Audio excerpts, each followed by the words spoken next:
Hey there, live like your nail color gals. When your nail color chips, it's a bummer, right? But did you ever consider that a chipped nail is also cheering you on to build your resilience by reminding you that with a touch up or change up, you're good to go again? I realize when chip happens in your career, business, or life, it's not that simple, but there is a path to a comeback and becoming more resilient. Today's gal pal, Sharon Heno, knows all about this. She calls herself the comeback kid. We're about to find out why and what she's learned about staying resilient. But first, before we dive into our conversation, have you taken my quiz to determine your nail color persona? I always ask my guests to share their results before we dive into our conversation because it's a fun way to get to know them. All you have to do is go to livelikeyournailcolor.com/quiz. Answer a few quick questions, and in your results, discover your specific nail color persona, your built in strengths, and how to tap into those strengths when chip happens. Again, go to livelikeyournailcolor.com/quiz. Now let's get talking with Sharon. Tired of so much chip happening? Discouraged by so much downer news? Weary from chronic crisis? Don't let the chips keep you down. Welcome to the Live Like Your Nail Color podcast, where the tips of your fingers and toes are ready to inspire you to not give up and to keep creating the business, career, and life you want.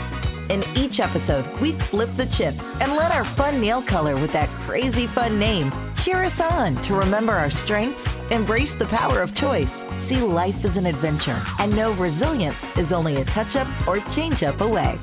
Get ready for a good time and a good laugh with your host, Mary Foley. Welcome back to Live Like Your Nail Color Gals. You know, there's no way around it.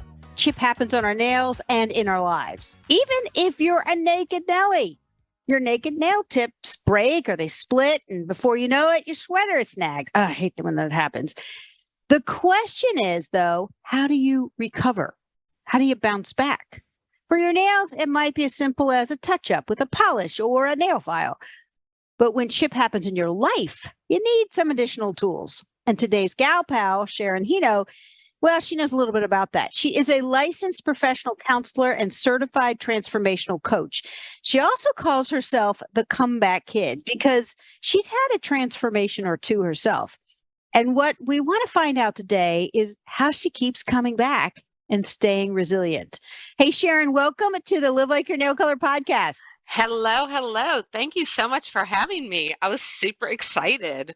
I always ask my guests, what is their nail color persona, right? I asked you to take my quiz to figure out your nail color persona. And more importantly, did it nail you? So what is your nail color persona?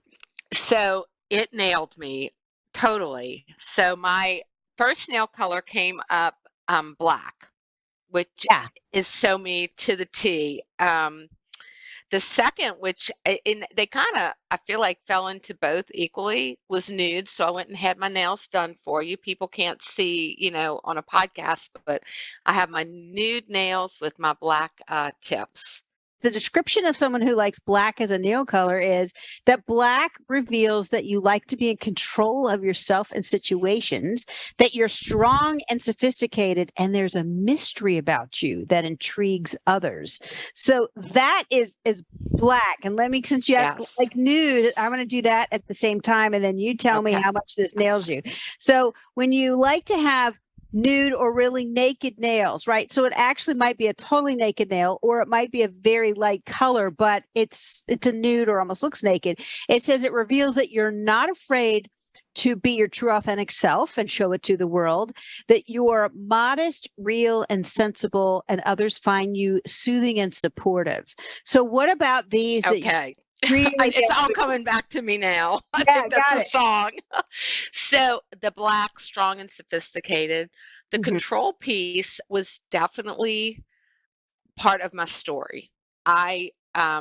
Which I don't want to necessarily jump into the story yet, but one piece of my story was my battle with eating disorders, which we know is all about control. Mhm. I have been able to surrender and surrender fully. I control the only thing I can control, which is the way I respond and react and receive things, right? Everything else I have learned to let control. Sophisticated, strong, and I will say, I think I'm mysterious. I'm definitely a woman that kind of stands alone. I think those of us in that tribe of strong, sophisticated women, people come to us, other women come to us, but there's an element they can't figure out. And that either lures them in more, attracts them more to you, or it kind of freaks them out and they run the other way. You know, Right. and I Right. don't mean it, I don't use it, but I do recognize it as the element of mystery I bring. Right. For as much of my own story as I do share, there's an element that people are like, who is she really? Which Ah, brings me over to the nude color.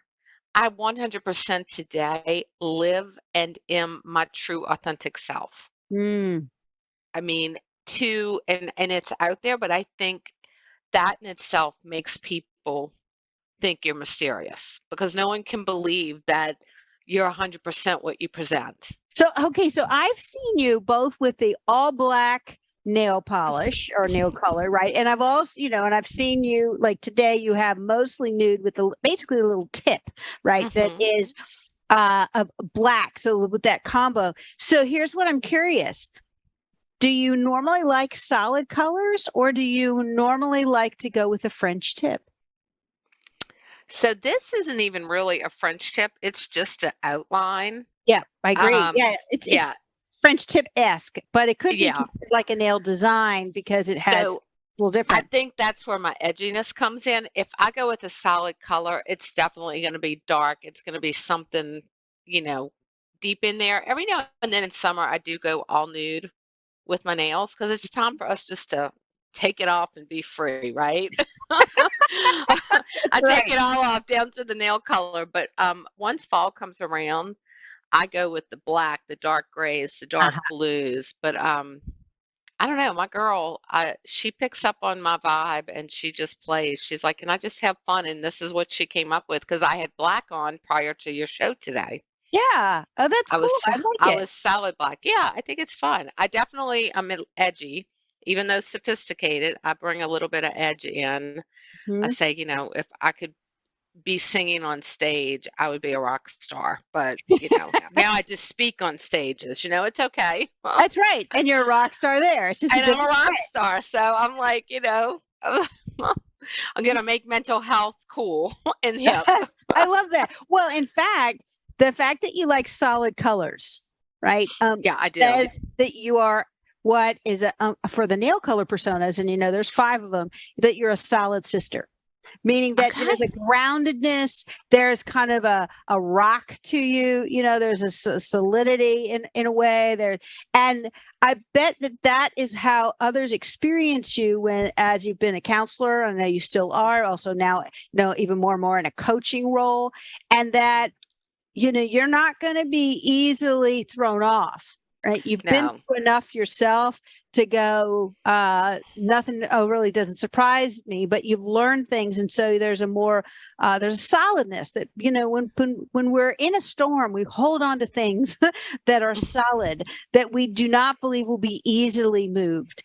And I have a feeling that's exactly with your clients, both in the clinical practice and on the coaching side, that's been part of their experience with you. I mean, one of the things, the feedback I get, particularly from therapy and even in coaching, is I cut through the chase. I deliver it, I also, when I say intuitive, I'm not saying I'm a psychic, but I am very intuitive. I, p- you know, I listen very clearly and hear very clearly what is not said.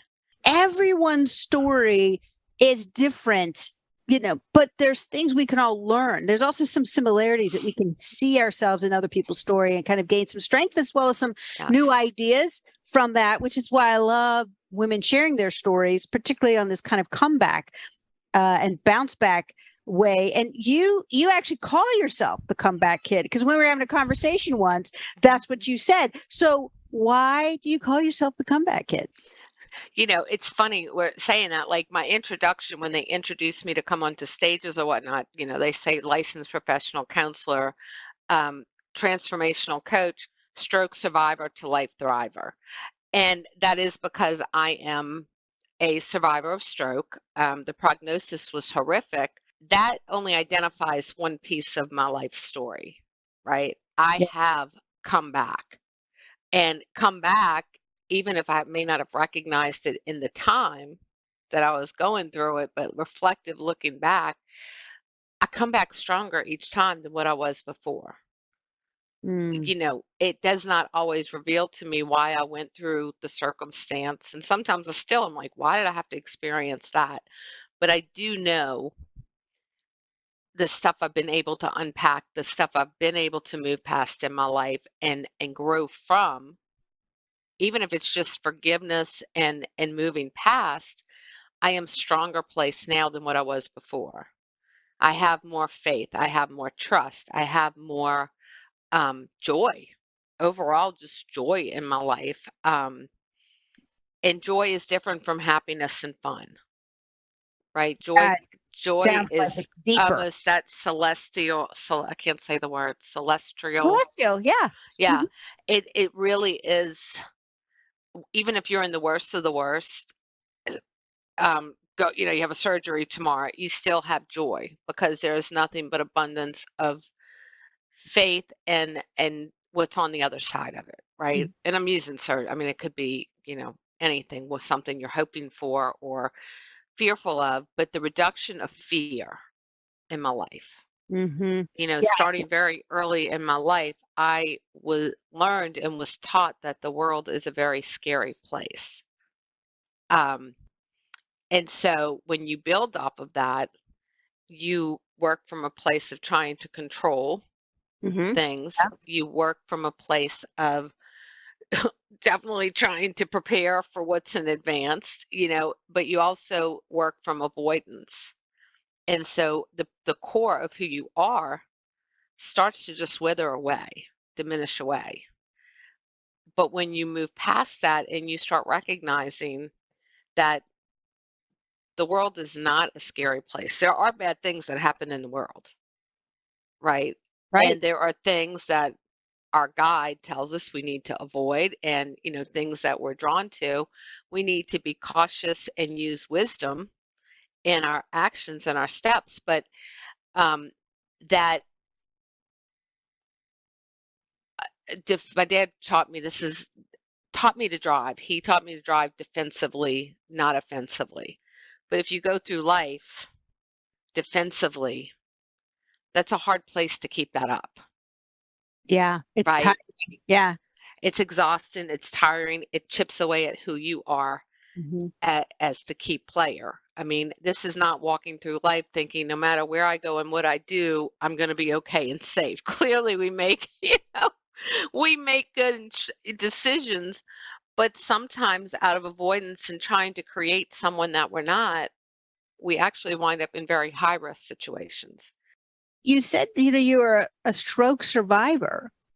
So were leading up to that, Okay. was that a big surprise? Did it So, you know, suddenly? What's the story behind to that? the story behind that is yes, this was a horrible thing that happened to this 26-year-old. I'm now 53, so this is some time away. At that time, they did not have the disclaimer that they have on the birth control, right? Mm. They had not done the research and the studies I mean, they're always researching and doing studies, but that component was not discovered yet. Um, and so definitely the prognosis, right? The diagnosis, the reason it occurred is I was born with a heart murmur, mitral valve prolapse. Many women have it, and then the um the birth control caused this clot, and then the heart condition allowed the clot to get to the brain, resulting in a massive cerebral lesion to the left side of my brain that left me for almost 2 years head to toe paralysis. I was in a wheelchair, could not speak. I was told I would never walk, never move beyond the third grade level, right? My gosh. So I mean, to talk to that's you today and even imagine that you were paralyzed for 2 years and couldn't walk and hardly do any of these normal functions. It's just amazing. that's why I wear heels all the time because I can. I love that. You Okay. know, I was a keynote speaker for the Go Red month for the American Heart Association. And but one thing in that talk I had to give, because that's what the doctors, right? They rule out. This is what made sense and this was the diagnosis. However, as I had lots of time to lay there and think about the how, the why, there was a lot going on in the life of Sharon Heno prior to that, right? I mean, yes, I was born premature. They were autoimmune. I was a victim of extreme bullying. I was a victim of sexual abuse.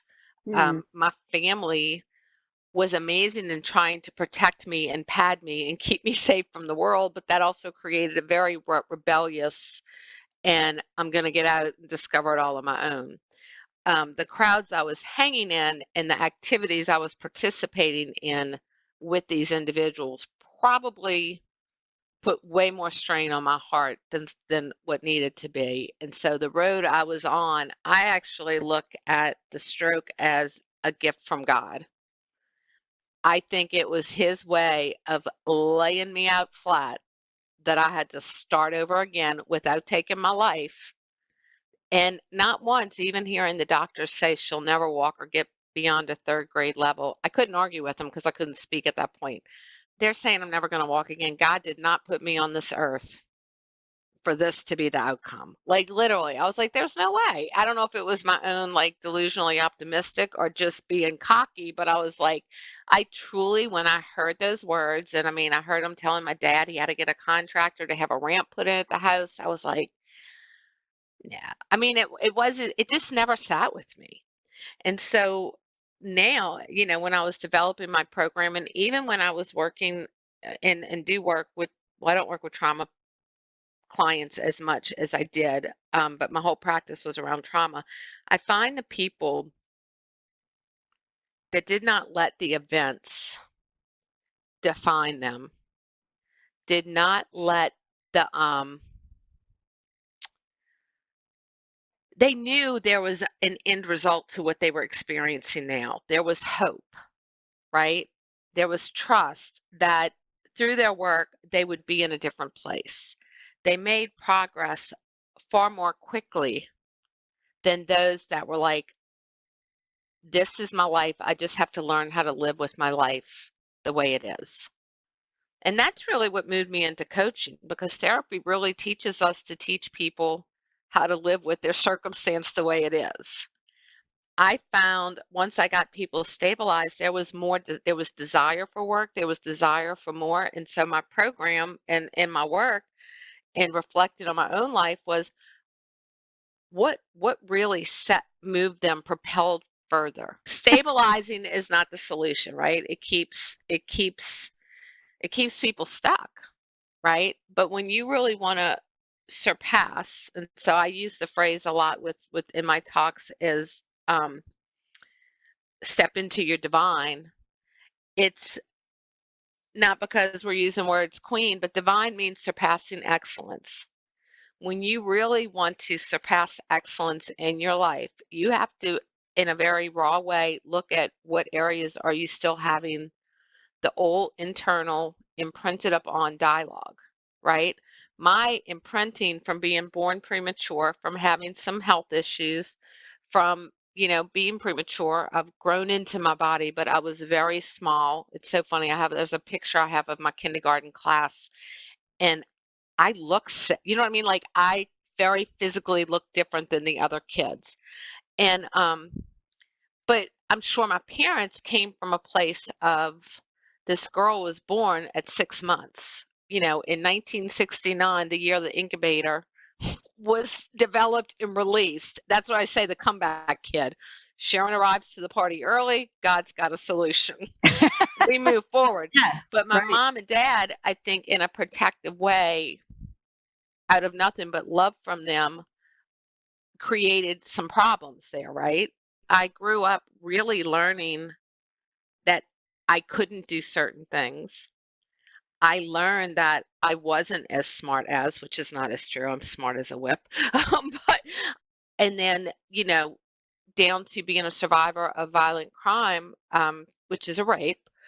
Um, Even that well, I shouldn't have gone to that spring break. I shouldn't have. And there were things that I could have done differently, but in no way is that my fault or any other woman that ever finds himself or girl finds himself in that situation. But there are things that when I took myself out the victim role, right? So I learned that in therapy. But then once again, there's more work. You're not the victim anymore. You have this new outlook on life. Your symptoms have gone away, but then what? Well, you have to learn and rewrite your truth. And a lot of people get confused when they hear that statement. They're like, rewrite your truth. Well, if you're Christian, you believe it's God's truth. If you're different, your truth is that what is true for you. We are all planted, come to be with a seed, with a path, with a mission. There are no mistakes, right? We are planted with a purpose.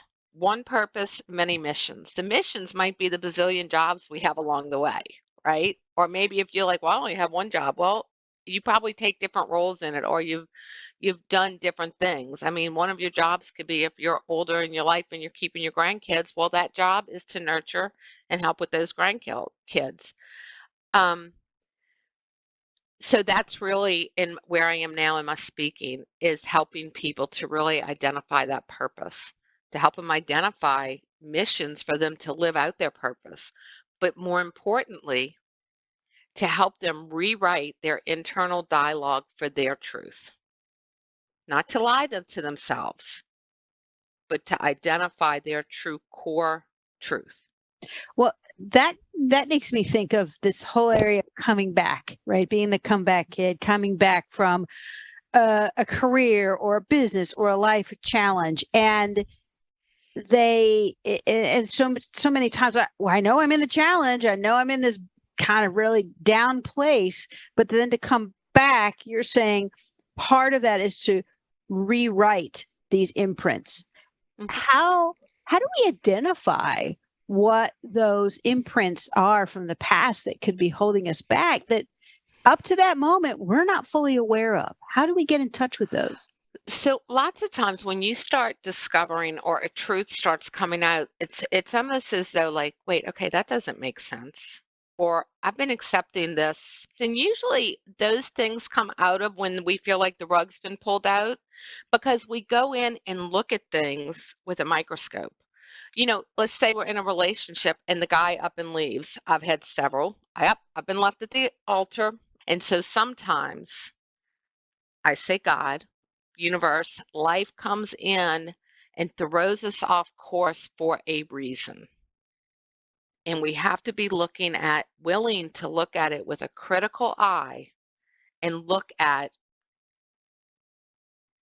what part can I own that I could do different or learn from. You know what I mean? Like what?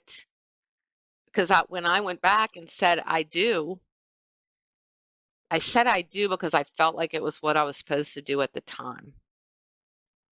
I felt like it was just, I had a 5-year-old child. I was a single mom. I had just finished graduate school. I felt like it was just probably what I was supposed to do. And in all honesty, he probably asked me because he felt it was what he was supposed to do, because I started sending resumes out around the country, thinking about where was I going to go and live. And he knew he didn't want me necessarily to leave. He didn't, but he made the solution, right? So both owned a part of it, right? So the stroke I can own. I was hanging out. The rape, there's not a whole lot I'm going to own about that. I very, very strongly speak that, other than wrong place at the wrong time, but still, I'm not going to own very much. The bullying that I experienced in school, absolutely. I can understand because I was so different from the other kids, but I don't own any of that. That was horrific and horrible. And my own, the parents at that time just were like, well, it's just kids being kids. If I have an imprint of a victim, I can either say, well, this always happens to me. I always attract the wrong person, or I always make bad decisions to get in the wrong places, or pick the wrong company to work for, or something, right? I always blank. and it's negative, or I could say, well, but that wasn't a good choice. Let me use that to make a better choice, which is taking the circumstance and then kind of flipping it from a negative and saying, well, what can I learn from it going forward? And so that's a lot of dissecting and analysis. Someone who's listening right now, I'm like, Mary, you just did a whole lot of analysis. I'm like, I got an engineering degree, but when I got into but as an engineer, you dissect. You know how things work. And but not that always really, when I'm emotional. When I'm hurting and emotional, it's not easy to do that. Well, and that's why I tell everybody, get one of these and get one of these. A Because journal, sometimes, right? and not the phone journal, pen and paper. Okay. Because the kinetic, the visual, and typically when we go back and read it, which, we're not just writing it, we are going to go back and read it, the auditory, right? So we have kinetic, the visual, and the auditory coming into play that people are like, oh my God, what if that re-traumatizes us? Well, if you're feeling re-triggered and re-traumatized, that is, call a therapist, because you have not unpacked that stuff. But if you're like, wow, I am discovering some faulty thinking from these things in my life, and I don't want to think that way, that might be therapy or that might be coaching, right? Like my world is mindset coaching and helping people rewrite their internal dialogue. I do not let them lie to themselves. So if you are facing financial struggles, I'll use that one. I'm not going to tell you, oh, you're going to be rich tomorrow, right? We're going to identify what has gotten you here, identify the why you did those behaviors that got you there. But then we're going to start with, I'm not where I want to be, but I'm not where I was. I have attention and wisdom to move forward, right? And then we continue to grow the dialogue as we learn the lessons. Do you have some go-to journal prompts that you give your I do. Client? One thing I like, just buy a pretty journal that you like, but I do, if there's one that has quotes or something that really draws you and inspires you, that's great. But to get new in the practice, I like to start real informal. Just get a notebook that you like, something that I like pretty things. This is a talk about nail color. People here like pretty things. So get a pretty journal, a pretty pen. And there are two prompts that I start people off with. One, if you are a person that is really having a trouble with seeing any good in the world, right? Some people are just wired, the glass half full, the glass half empty, right? They come out the wound, and that's just the lens they look at the world. I definitely, if they're a cup or half empty, I encourage them to do gratitude journaling. And daily, gratitude, because they're forced to look at the things that they do have. Yeah. Right. Okay. And when you look at what you do have and then take it a step further to, none of it is owed to us.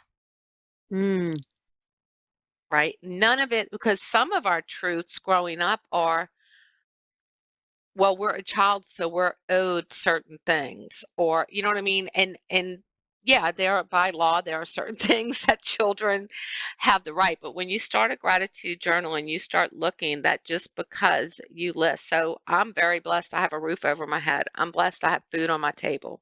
If I have a day that I'm having a hard time looking at what I'm grateful for, maybe the bank did something wrong, or my checkbook's not balanced and I'm fearful, and I'm like, I have a roof over my head. I have a bed I get to sleep in. I have a shower to bathe in. I have food. They're all blessings, right? And so when you start that practice, you really start recognizing, and that's a great way to start kind of renewing the lens, cleaning up the lens you look through. Now, lots of people will start that and then they'll hear the statement, yeah, but. Every time, if you need to write yeah but I want you to draw a line through it, because when you get going with the yeah but negates everything you said before. Right? It might be, I I have Cheerios to eat tonight. Yeah, but I've been eating Cheerios for the past 2 weeks. Well, you just negated, right? And I'm saying that my daughter chose to go out to eat with some friends this weekend and might have gone over budget. So I told her, go get a box of Cheerios. The New York artist, I'm like, you might be eating Cheerios for a week, but it's okay. But it's that kind of thing, right? When we say but. The second one is if you're like, no, that's not really where my issue is. And I really just want to get in the practice of discovering what my truth is or where maybe I am thinking faulty. You can do answers to 3 assessments that I think are great for daily reflection. What worked today? What didn't work today? And what can I look at improving on tomorrow? Right? There's no judgment in any of those statements. There's no judgment where, we didn't say what was good today, what was bad today. It is simply what worked, what didn't work, and what am I going to work on tomorrow? Because one thing we are brought up from very early on with judgment words, and judgment words are fine. Judgment words are, oh, you're a good boy. Well, right? Oh, don't do that. That's a bad boy. Well, you might not like the behavior, right? But it's not. So when we stop writing things with good and bad, and we just start writing the facts, then we can start bringing some things back in. But we have to get the old imprinted verbiage out to get to the core of what is being said. What is the thinking? And I can imagine, because I've done journaling a lot, that these prompts are just to get your brain going. Yeah. And then you write down what you think without editing, and that can be a difficult thing sometimes. Yes. You're not you want to you don't want to edit, just I'm write what saying comes the to mind. journaling is not the book. You may choose to publish a book from the journals, but the journal is where unfiltered, uncentered, anger, everything, all emotion then can come out. And then there are a number of exercises I take clients through that we go back to the material and work through it to rewrite. So often when I'm journaling, something comes out that I couldn't have 5 minutes ago articulated. And it seems to be simply a processing. You start with one thought, leads to the next thought, leads to the next one, leads to the next one. You go, oh. We talked about a lot of different things, but if there was one message that you would like to leave with everyone today, what would that be? Well, what I want to say to everyone out there is that you are enough and you are amazing. God made me sassy, and it's okay. Every part of who I am is okay. And if you have a purpose, and that purpose can be to nurture a child, to nurture an elder. It could be to be on a stage sharing your story. Everyone has a purpose, and hopefully this inspired you to go seek it out.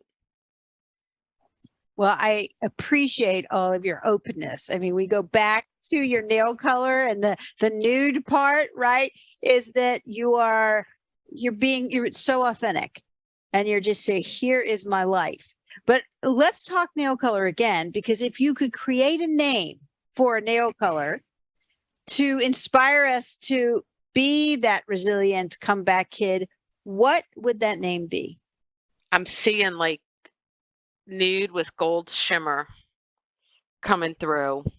I shine. Yeah, I was just going to say shine on or something. I shine. I shine. Well, the neat thing is that every time you look at your fingers, especially, I know you love doing your fingernails. A lot of women like to do their toenails. And if they call it their nail color, I shine, it's just one of those little reminders that I shine, I can shine, I can choose to shine. Even if I don't feel shiny right now, I can still even shine through my tears or through some sadness. Well, and that's when we do, right? That's when we are most vulnerable and at our weakest is when we learn the lessons. We've talked about so many things today, and I really appreciate your time, your enthusiasm, your authenticity. For those who would like to reach out and connect with you, what's the best way they can do that? I mean, they can find me on my website, Sharon Heno, Heno, coaching.com, or they can find me on Facebook, Sharon Heno. I just use my name.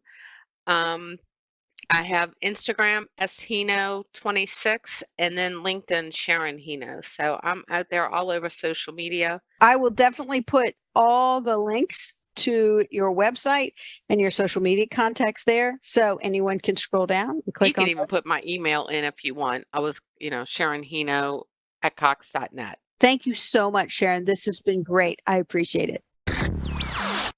And now for the after party I call Flip the Chip, where I take a few minutes to highlight something my gal pal shared that can help us all flip a challenge or a difficulty that's holding us back into something more positive that helps us move forward.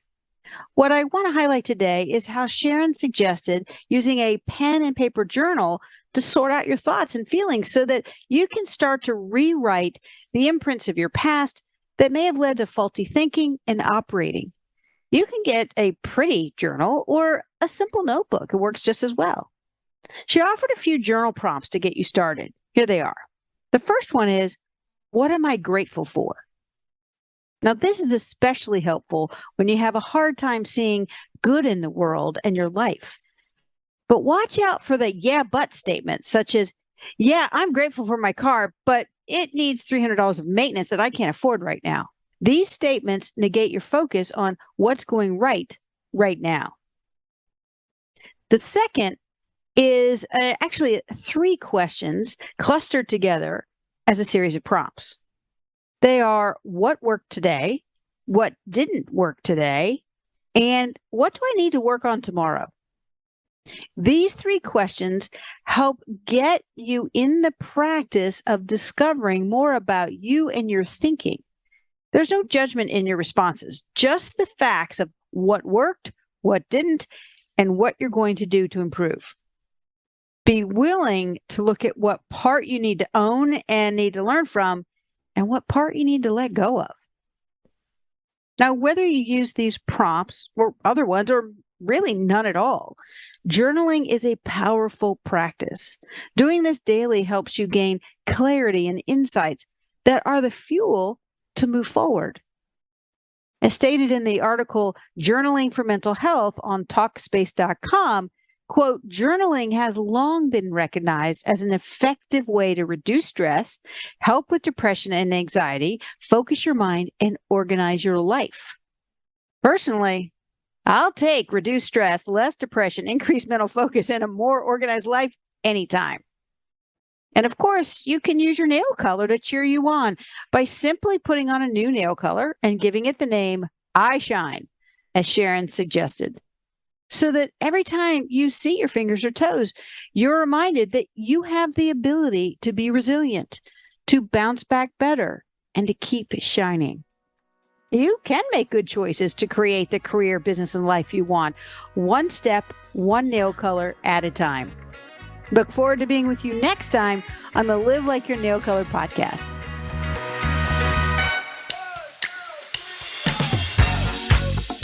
Thanks for listening to the Live Like Your Nail Color podcast. Ready to live and laugh more? Know a friend who could use some of that too? Then subscribe at livelikeyournailcolor.com or your favorite podcast app and share this episode right now with the person who popped into your mind. Together, let's flip the chip to be stronger, smarter, and happier.